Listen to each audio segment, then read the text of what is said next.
welcome to this emergency episode of Puck Drop. It's an emergency. Jacob, what's the emergency? The Devils made a giant trade, but not one you like to see. Kyle Palmieri, Ryan's man crush, and Travis Zajac have been traded to the New York Islanders for basically a first and conditional fourth round pick. There were two other roster players, but they were all both minor leaguers, only thrown into the trade just to balance out roster spots. Really, it's Palmieri and Zajac for a first and conditional fourth round pick. The condition on the fourth round pick, if the Islanders make it to the Stanley Cup final, that fourth round pick becomes a third round pick in either 2022 or 2023. Well, the fourth, maybe third round pick, probably not, is not important. The main piece of this trade, the reason why this trade was made, or possibly better overall trades, is of course that first round pick. I think it's kind of a blow for the Devils because you still need some leadership. You just traded away your alternate captains.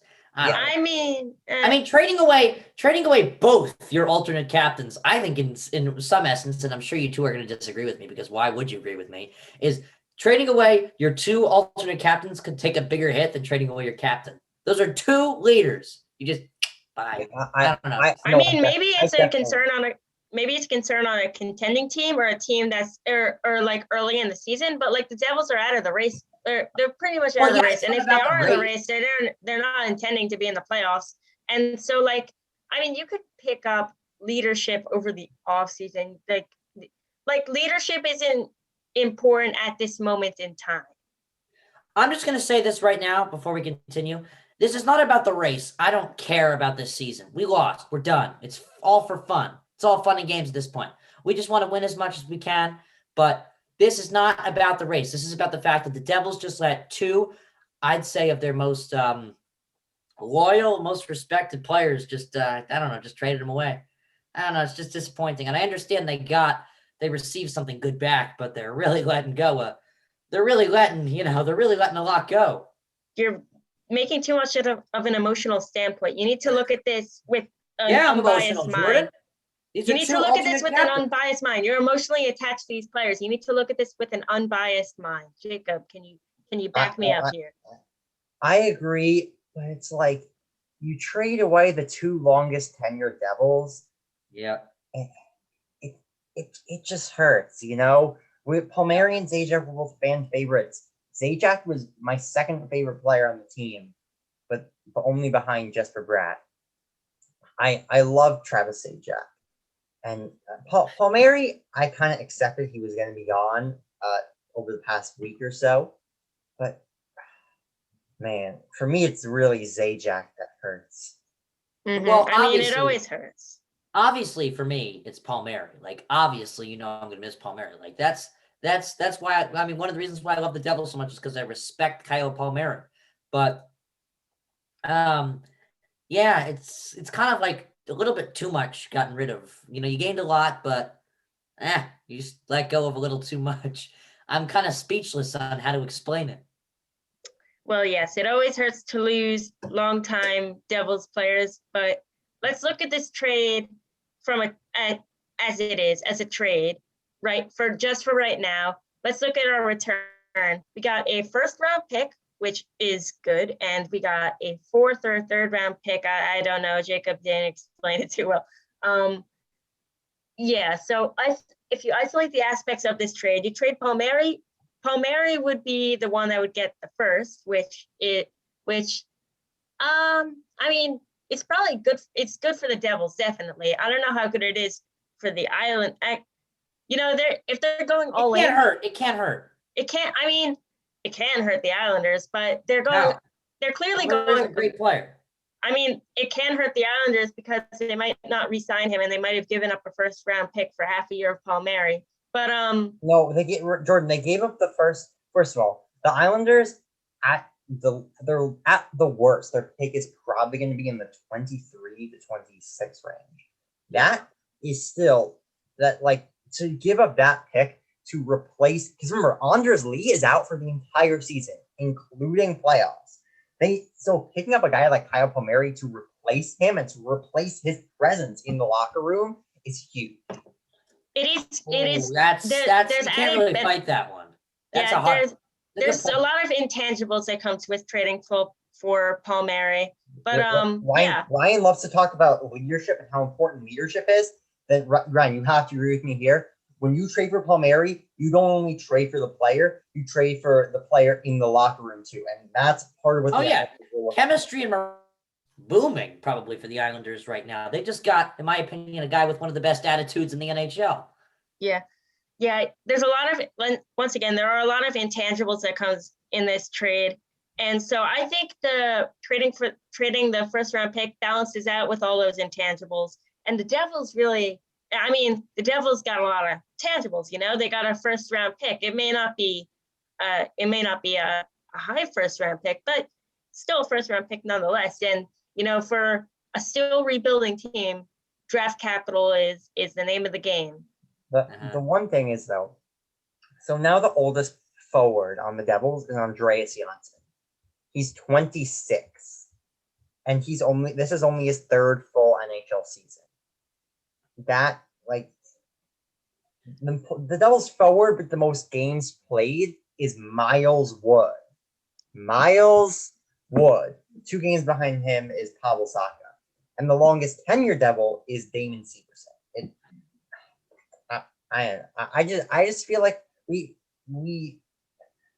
don't forget too, this new Devils captain. Devils, you can't just keep breaking your fans' heart. You can't keep making them like players and then trading them immediately. Yeah. Don't forget too, Jacob. Don't forget too, Nico Hischier. All the credit to him. I mean, that was my second pick for captain out of all the players on the team. So yeah, no doubt about it. He should have been the captain, but he hasn't been the captain for that long. He just got the space. Now he's just lost both his alternate captains. Oh, excuse me. That's a big burden, if you know what I mean, right? Well, okay. So Severson has been the alternate captain for most of this year because Nico's been hurt. So Severson, he's been a leader in the locker room for a little while now. But the other alternate captain, who's going to be Miles Wood? I think Wood's been the other alternate when. Can Mackenzie Blackwood be an alternate captain? No. Yes, goaltenders cannot wear letters, unfortunately. It's a really stupid rule in hockey. Actually, there was one time, though, where the Canucks had 3 alternate captains, and they put a C on Roberto Luongo's helmet.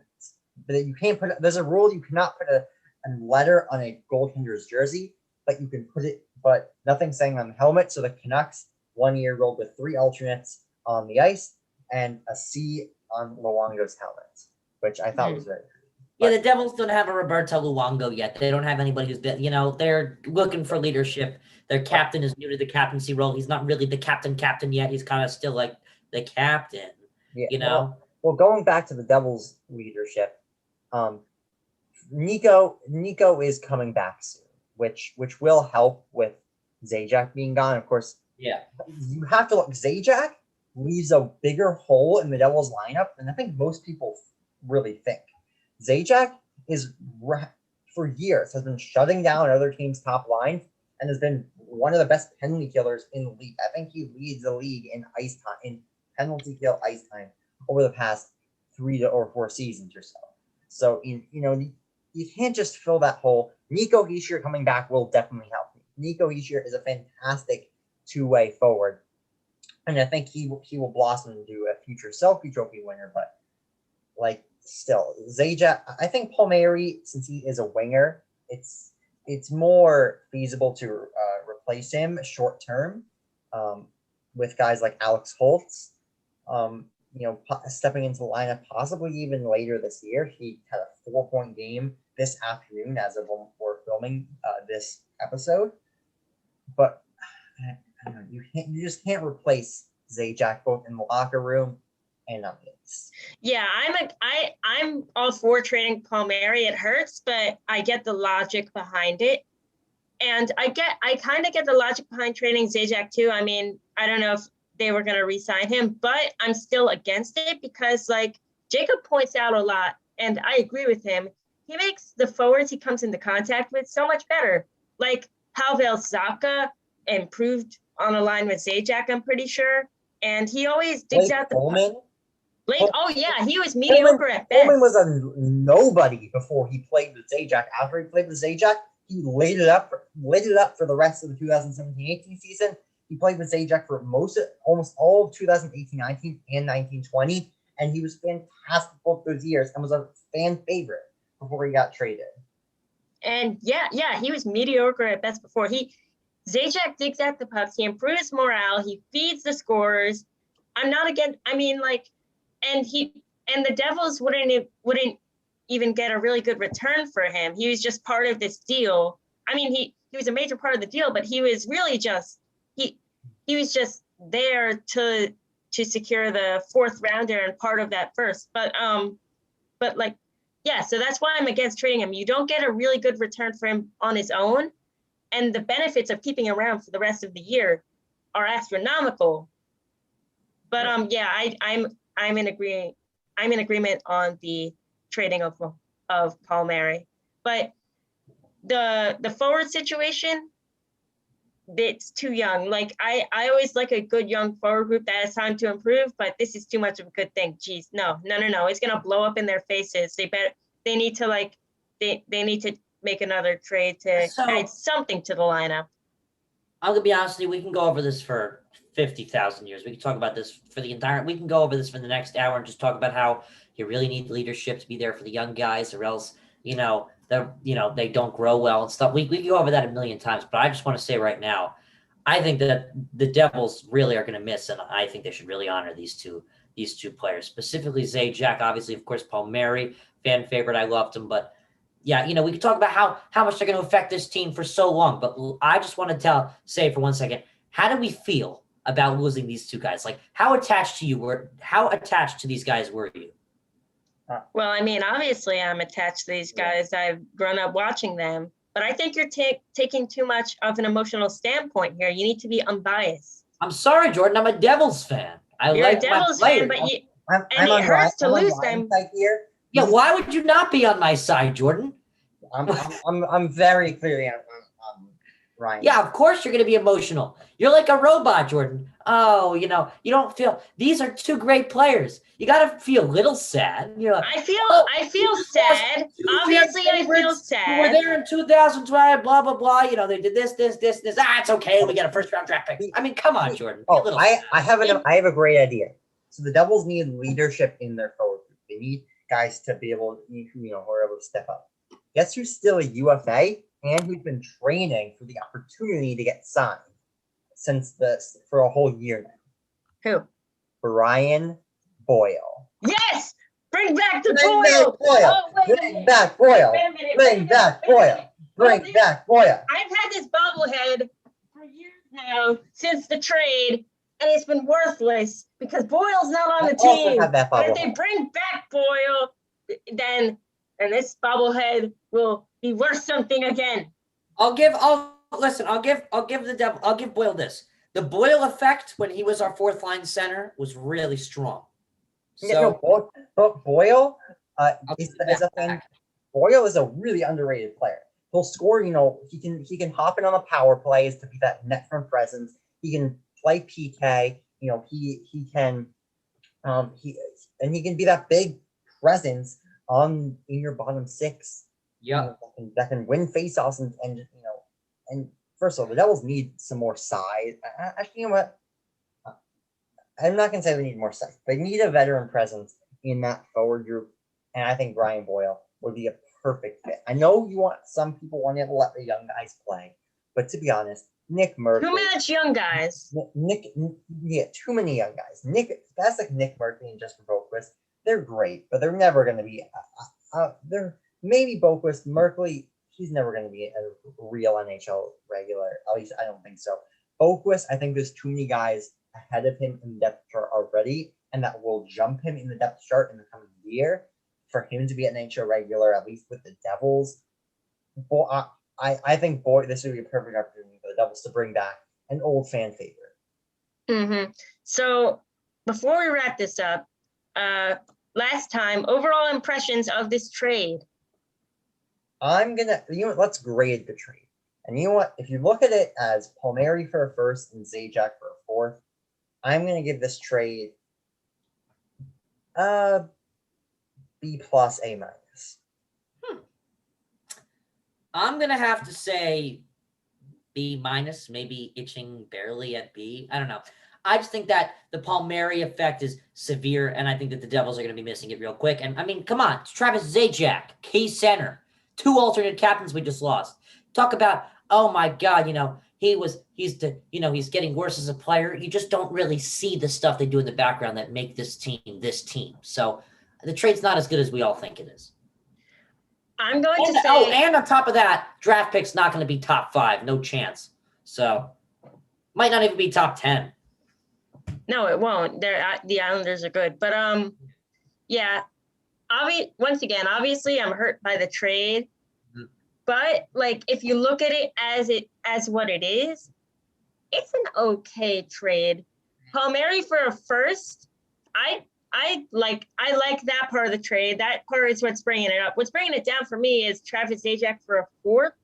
First of all, Travis Zajac has really been. I feel like Travis Zajac is rightfully underrated by the rest of the league because he's underrated, but like he's been really effective this year. And for a fourth, I mean, think about all the veteran leader. Think about all the I talk about veteran leadership, but like this kind of veteran leadership was tangible. It wasn't an intangible because like he made guys visibly better.